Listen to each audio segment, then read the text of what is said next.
ज्ञान, विज्ञान आणि सुसंस्कार यासाठी शिक्षण प्रसार. शिक्षण महर्षी डॉक्टर बापूजी साळुंखे. श्री स्वामी विवेकानंद शिक्षण संस्था कोल्हापूर संचलित महर्षी शिंदे ज्युनियर कॉलेज वाई या ठिकाणाहून मी सौ नराळे US आपल्याशी संवाद साधत आहे. इयत्ता 11वी कॉमर्स चिटणीसाची कार्यपद्धती या विषयामधील प्रकरण क्रमांक 3 कंपनीची स्थापना या प्रकरणाचा आज आपण अभ्यास करणार आहोत. कंपनीची स्थापना म्हणजेच कंपनी ही अस्तित्वात येण्यासाठी कंपनी कायदा 2013च्या कायदेशीर तरतुदींची कंपनीला करावी लागणारी पूर्तता होय. कंपनी ही कायद्याने निर्माण होणारी कृत्रिम व्यक्ती आहे. त्यामुळे कंपनीला स्वतःची स्थापना करण्यासाठी नोंदणी अधिकाऱ्याकडे आपली नोंदणी करावी लागते. कंपनी स्थापनेच्या अवस्था आपल्याला पुढील प्रमाणे सांगता येतील. जेव्हा एखाद्या कंपनीची स्थापना केली असं म्हटलं जातं त्यावेळी त्या कंपनीने पुढील 3 अवस्था पूर्ण करणे आवश्यक असते. 1. प्रवर्तन अवस्था, 2. कंपनीची नोंदणी अवस्था आणि 3. व्यवसाय प्रारंभ अवस्था. त्यापैकी पहिली अवस्था आपण बघूया, प्रवर्तन अवस्था. कंपनी कायदा 2013 नुसार कंपनीच्या स्थापनेसाठी कंपनीला पुढील टप्पे पूर्ण करावे लागतात. प्रवर्तन अवस्था म्हणजेच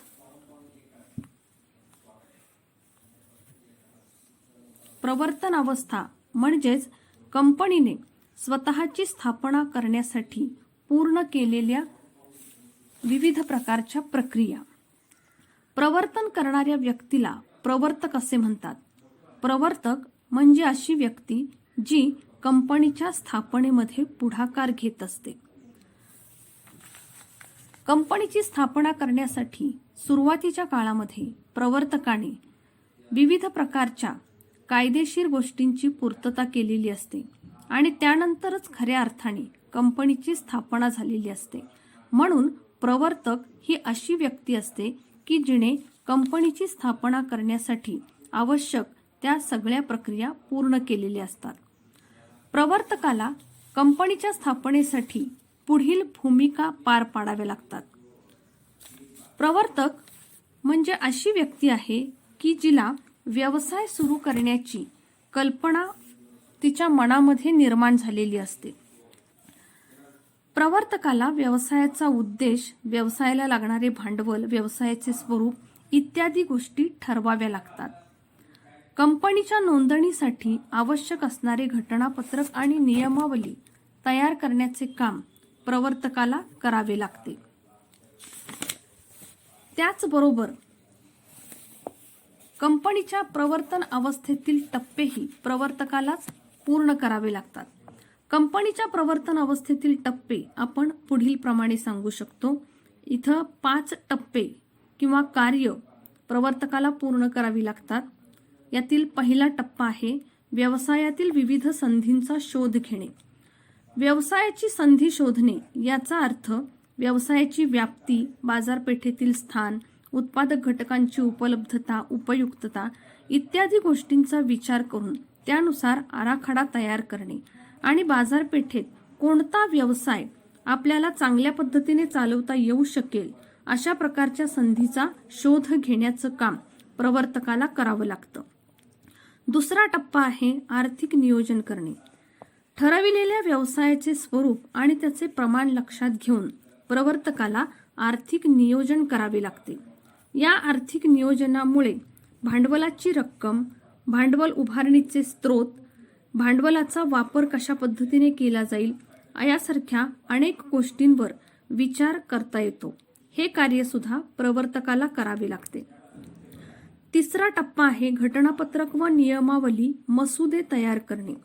कंपनीच्या नोंदणीसाठी आवश्यक असणाऱ्या घटनापत्रक आणि नियमावली या 2 महत्त्वाच्या दस्तऐवजांचे मसुदे तयार करण्याचं काम प्रवर्तकाला करावं लागतं.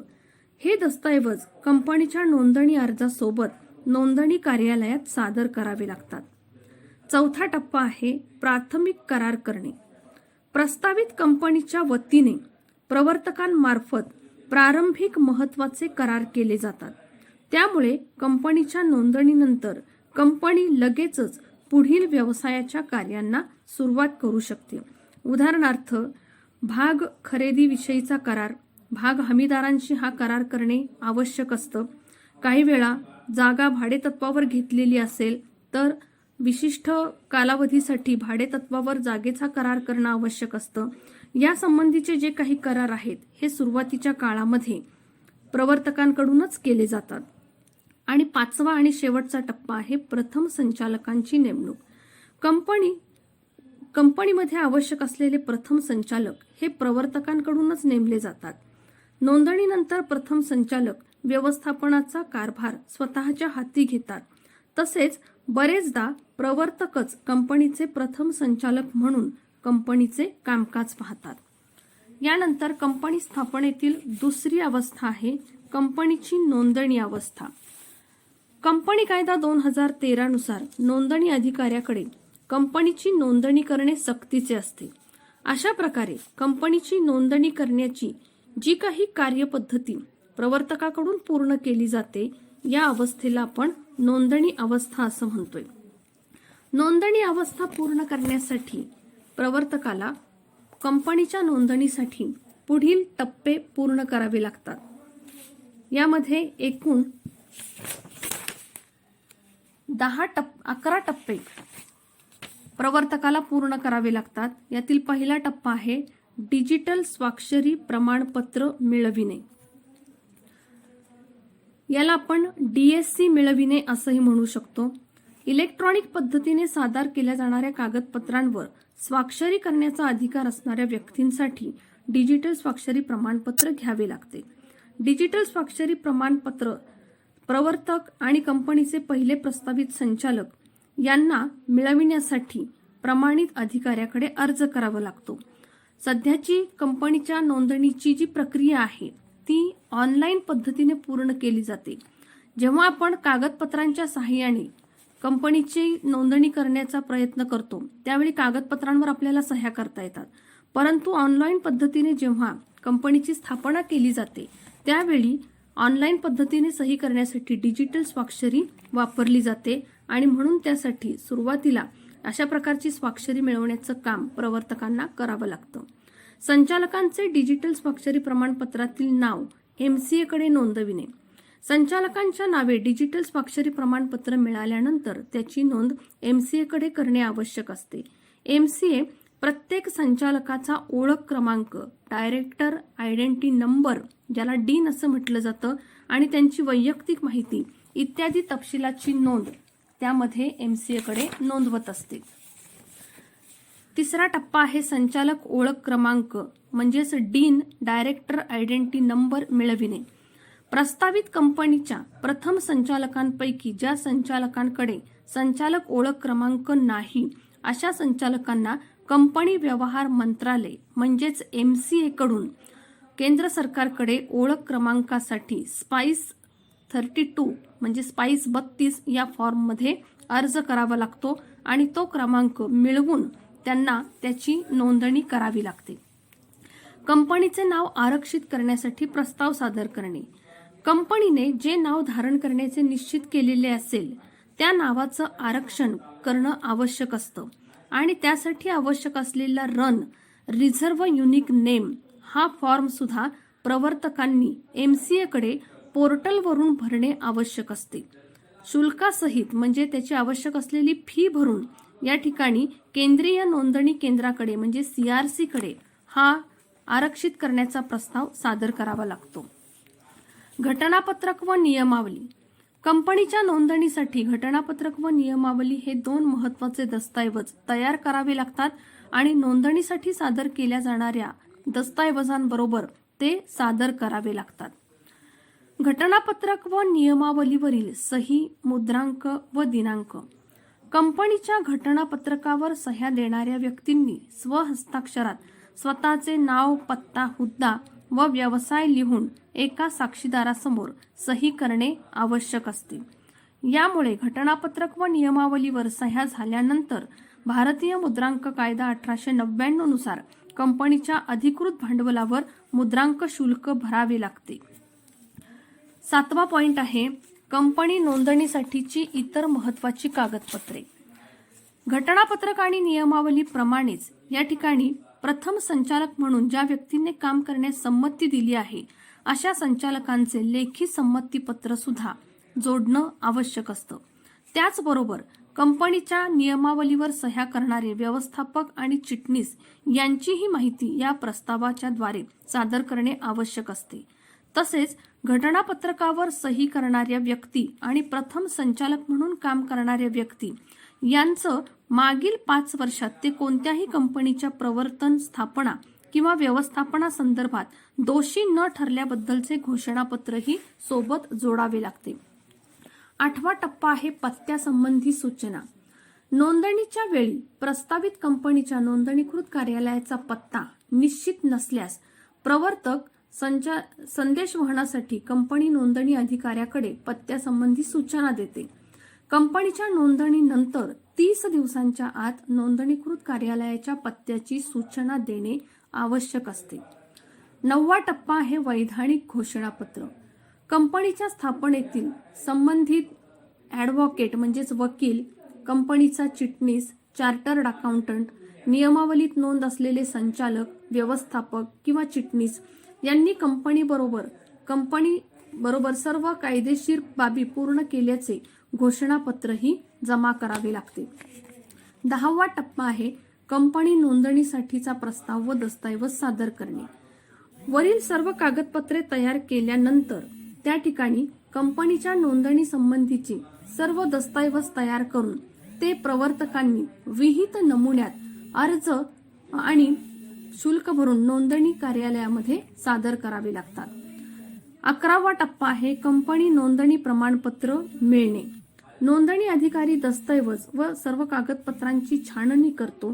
त्यानंतर नोंदणी अधिकारी स्वतःच्या सही व शिक्क्यानिशी विहित नमुन्यात नोंदणी प्रमाणपत्र देतो. याचाच अर्थ नोंदणीच्या तारखेपासून कंपनी अस्तित्वात आली आहे असा होतो. त्यानंतर आपण बघणार आहोत तिसरी अवस्था, व्यवसाय प्रारंभ अवस्था. भाग भांडवलाशिवाय असलेली सार्वजनिक कंपनी व खाजगी कंपनी नोंदणी प्रमाणपत्र मिळाल्यानंतर लगेच व्यवसाय सुरू करू शकतात. तथापि भाग भांडवल असणाऱ्या आणि 2 नोव्हेंबर 2018 नंतर नोंदणी झालेल्या सार्वजनिक व खाजगी कंपन्यांना कंपनी नोंदणी अधिकाऱ्याकडून व्यवसाय प्रारंभ दाखला मिळवावा लागतो. व्यवसाय प्रारंभ दाखला मिळविण्यासाठी कंपनीला पुढील टप्पे पूर्ण करावे लागतात. 1. संचालकांचे घोषणापत्र दाखल करणे. कंपनीच्या संचालकांनी विहित नमुन्यातील अर्ज व शुल्कासहित कंपनी नोंदणी अधिकाऱ्याकडे घोषणापत्र सादर करावे.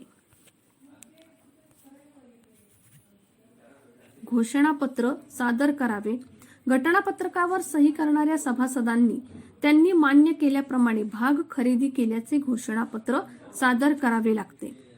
दुसरा टप्पा आहे नोंदणीकृत कार्यालयाचे सत्यापन सादर करणे. कंपनी नोंदणी अधिकाऱ्याकडे कंपनीच्या नोंदणीकृत कार्यालयाचे सत्यापन सादर करावे लागते. याचा अर्थ कंपनीचे नोंदणीकृत कार्यालय सत्य असल्याचा पुरावा त्या ठिकाणी सादर करणे आवश्यक असते. तिसरा घटक आहे क्षेत्रनिहाय नियामकाकडून परवाना किंवा मान्यता मिळविणे. काही कंपन्यांना नोंदणीसाठी विशिष्ट संस्थेच्या मान्यतेची आवश्यकता असते. उदाहरणार्थ भारतीय रिझर्व्ह बँक, भारतीय प्रतिभूती विनिमय मंडळ इत्यादी कंपन्यांनी अशा संस्थांची मान्यता घेऊन ती नोंदणी अधिकाऱ्याकडे सादर करणे आवश्यक असते. चौथा आणि शेवटचा टप्पा आहे व्यवसाय प्रारंभ दाखला मिळणे. सर्व कागदपत्रांची छाननी केल्यानंतर कंपनी नोंदणी अधिकारी कंपनीला व्यवसाय प्रारंभ दाखला देतो. व्यवसाय प्रारंभ दाखला मिळाल्यानंतर सार्वजनिक आणि खाजगी कंपनीला व्यवसाय सुरू करण्यासाठी ज्या भाग भांडवलाची आवश्यकता असते ते भाग भांडवल गोळा करण्यासाठी माहिती पत्रक सर्वसामान्य जनतेला जनतेसाठी प्रसिद्ध करावे लागते आणि त्याद्वारे भाग खरेदी करण्याचे आवाहन करावे लागते. अशा पद्धतीने कंपनीची स्थापना करण्यासाठी कंपनीला ज्या 3 अवस्था पूर्ण कराव्या लागतात त्या 3 अवस्थांचा अभ्यास आपण या ठिकाणी केला. प्रवर्तन अवस्था, नोंदणी अवस्था आणि व्यवसाय प्रारंभ दाखला मिळविण्याची अवस्था. या पद्धतीने कंपनीने 2013च्या कायद्यानुसार या 3ही अवस्था पूर्ण केल्यानंतरच खऱ्या अर्थाने कंपनीची स्थापना झाली असं आपल्याला म्हणता येतं. धन्यवाद.